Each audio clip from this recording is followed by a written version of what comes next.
Synth pop is something that is very close to many, many music fans' hearts, and something that you've always loved, really. Yeah. But I don't want to say you've gone through like an overhaul or a renaissance, but like you've really dug in more over the past year. Yeah. A lot of because you're very keyboard centric, right? Mm-hmm. So, but a lot of what you've always liked previously that I've seen was always like real piano or organ driven. Yes, that's true. So having dove into a lot more synth pop lately, you're going to share just 5 great synth pop songs that you've been loving. Yeah, no, you're right. This is my synth pop era. Right. Yeah. Right. That's how that's what the kids are saying. I just have to say to the neighbors constantly, sorry, she's going through a synth pop phase again. Oopsie. Yeah. And, in even larger surprises, I'm opening up my list with new song by Howard Jones. I know. First of all, he is if I had to say the king of synth, he is the king of synth. I would say so. He's so incredibly talented. Like, I fell into a rabbit hole earlier this week just watching live performances from Howard Jones.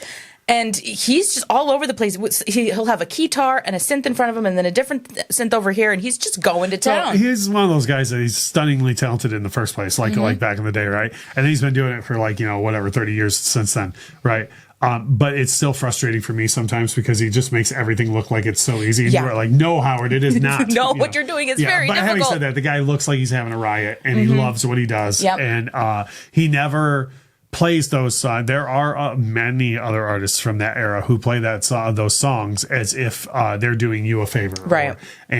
We may have seen him open for a band who did that this year. The band who played before him did the same thing. And the band that played after him did the same thing. And then here comes Howard Jones to be like, hey, I'm happy as hell to be playing this music for you. Yes. Now, when you say King of Synth and whatnot, and you mention Howard Jones, there may have been viewers that were like, yeah, but what about Thomas Dolby? This next guy? Yep. She blinded me with science. I mean, this is like take every synth thing you possibly can and like throw it at the wall, and it's this song.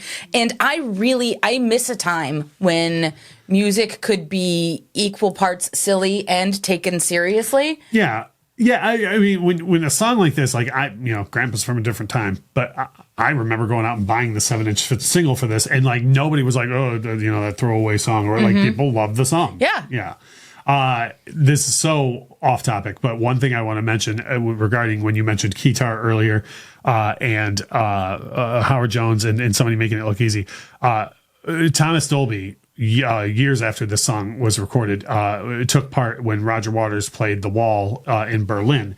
And he had a bunch to do with it. But one thing that he did was he played, at minor points during The Wall, he played the role of the teacher on stage. Okay. And he has got a wicked guitar solo in Another Brick in the Wall Part 2 that you would never think would be a thing. And I haven't even played it for you. I'll play that for you today. And you'll just be like, whoa. Yeah. It's really, would you think a guitar solo would work in Another Brick in the Wall Part 2? My answer would have been no, but then Thomas Dolby was like, oh, watch this. Okay. Yeah, so that's a good one. Now, this next one, what's funny is I think people think of this band as synth related, but I think people forget how synth pop they were when they started. Yeah. Depeche Mode, Just Can't Get Enough. This song, because you're right, this doesn't feel like the traditional Depeche Mode song. I got into them from Violator on. Like I went back, but like Violator on, it's got synth, but it's very moody and rock, and I would argue rocky. Right? Ain't no rock going on here. No, this is a very, very poppy song. Yeah, this is one of those things where, and you hear people talk about a lot of what happened in the 80s. A lot of times they'd walk up to a synth or a transcoder or a synth or one of those samplers, and they'd like hit a button and be onto something based on what's on it. Like this to me sounds like they were like, ooh, like pressing buttons, and then it made it into a thing. Yeah. But Just Can't Get Enough. Now, if you are a later Depeche Mode fan and you've never like really listened to this original, like go find the original version, not a remix, not a live version. Like listen to the original version of Just Can't Get Enough, and it's just it's fantastic. This next one is another artist who or another band rather who I think should get more recognition for sure. Yeah. Erasure, the song A Little Respect. And what I like about this one is because most of the other songs, even on this list, have some very it's more like synth solo kind of stuff happening. So it's like more melodic fiddly bits. And this song, it's not. It's just a bass synth. Right, you know what right. I mean? And there's nothing fancy or, frivolous going on around it. Just like, nope, this is just what's driving the song, and that's it. And the song is so cool. The last one that you have on your list to round out 5 great synth songs is an artist who I think everybody, and there's no shame in talking about this song, but I think everyone knows him for this song. But I would like to interject before you talk about this song that this is a cat who, much like Howard Jones, continues to put out new music and tours. Like, he just had a new record come out last year. He tours constantly. I haven't seen him yet, but I have a friend of mine who's seen him like 2 or 3 times in the past 5 years and said same thing as Howard Jones, like absolutely fantastic live, like always puts his all into it, like is he still very much makes, like, I would say Howard Jones makes a lot more happy-go-lucky music than this artist does, but he still is appreciative to be doing it. That's awesome. But having said that, this one song that everyone knows is another one that, like the Depeche Mode cut, where I think if you go back and really listen to this, you go, wow. Yeah. And that's Cars, Gary Newman, right? And so this is a long song. It's got a very long outro.